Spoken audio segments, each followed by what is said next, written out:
Hello, my Eggy friends and family. My wife and I are back safe from a fantastic winter tour, 8 shows, and I want to start breaking down in a little bit of detail some of the experiences that we had.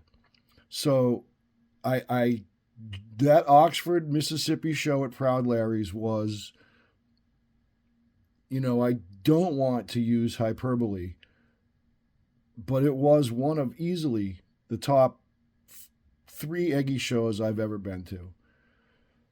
And, they opened up set one with Here and Now, which is a great Brownstein lyric song. If you don't know the words, it really is about like living in the moment and taking a chance on living and, you know, being with your friends and letting those parts of life, your friends and things like that, set you free from the burdens of your own mind. At least that's what I think it's about. But it was a 6 minute romp to get things going, and all good things and all good time. Stop and take a chance on living. It kind of was like the band. I think Jake probably called this song on the song list, said he wanted it, and the way it was played, it sounded like the rest of the band was just kind of giving him an outlet. They did keep it to 6 minutes, which I've seen it go a little bit longer, but it was almost like they wanted to get those lyrics out there in the room so that they could set the tone for the rest of the night. And Alex and Mike were just reliably there. Donnie came in a little bit at the end to kind of support Jake's riffs, but they did wrap it up quick, and I think they wanted to just kind of get that the energy of those lyrics out into the room to kind of get the ball rolling. The way they end that song is always great too, because there's that like little half second long pause, and people start to yell, especially people that are new, because they think the song is over, and then they just put the cherry on top with that little 30-second ending that they do. And then the crowd clapped and was happy and everything, and kind of pensively was watching to see what happened next. Oh, hey. Second song of the first set was actually Laurel of LA, which currently only exists on the Facebook live stream. So if you haven't joined Green Eggs and Fam, that would be a good reason to do so. Green Eggs and Fam on Facebook is the band's official fan page. So get up on there and search for the live streams, and you'll be able to see that second song. It was 4 or 5 minutes long. Great little song. Might be one of those songs that gets radio play someday. Has a couple of great little jams in it. And it was a nice little ditty to get people's feet moving around and get them ready for the next song, which was that Sweaters for Straw Men. So, Sweaters for Straw Men. I think of Sweaters as a second set song. So when it comes out in the first set, I'm usually pretty astonished, but that's just a personal thing. I don't know. I just feel like it's a second set song. It's an anthem, and so when they pulled this thing out, second song, first set,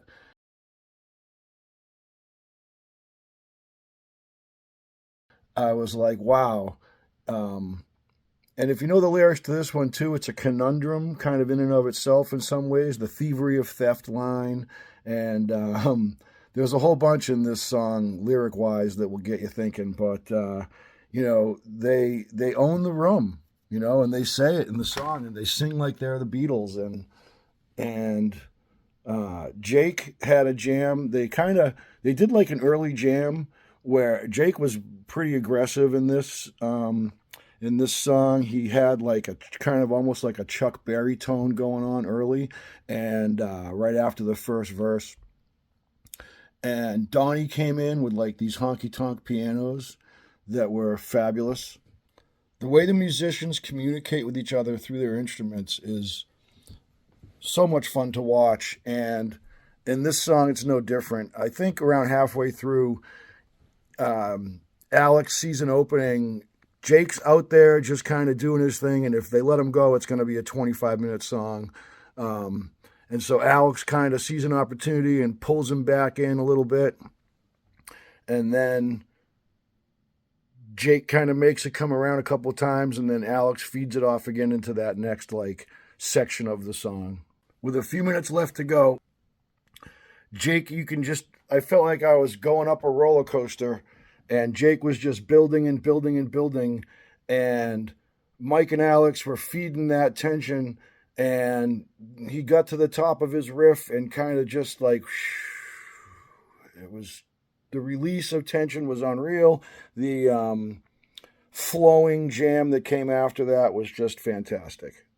Came out of that jam absolutely weightless, floating in space, and Mike kind of like had to re-rhythm things, it sounded like, almost, to get everybody back on the same page. They were all on the same page, don't get me wrong, and a 25-minute straw man would have been fine. Those guys know their instruments so well, and Jake is so full of sounds and tones and ideas. They could have gone on with just this song for the whole rest of the night, I felt like. But Mike kind of seemed to bring it right back with about 2 minutes left in the song. The lyrics to Straw Men will really get you thinking. Donnie's vocals on this night were exceptionally good, and the mix was exceptionally good too. Throughout this winter tour, some of the vocals were a little bit subdued, and I don't know, some of the sound systems made some of the songs sound a little nasally, but at this particular venue, their voices came through the audio system very good, and you can hear that in the end of Straw Men too. Jake finishes up with that kind of aggressive Chuck Berry tone, and Donnie's just staying on those Billy Joel honky-tonk piano keys. It's a great mix. Donnie and Jake rebuild the tension of that song perfectly towards the end, and it was at this point that I started to realize that we were only 2 songs into the first set. We had a whole second set and an encore to go, and that these guys were just like one full unit. They're always very good and together. Today was just a little something extra. By the time we got to the end of this song, the entire crowd that was around on the floor where I was totally into it, moving with the music, and could anticipate that chorus, woo. So there was a lot of woo going on when they went woo. It was so much fun.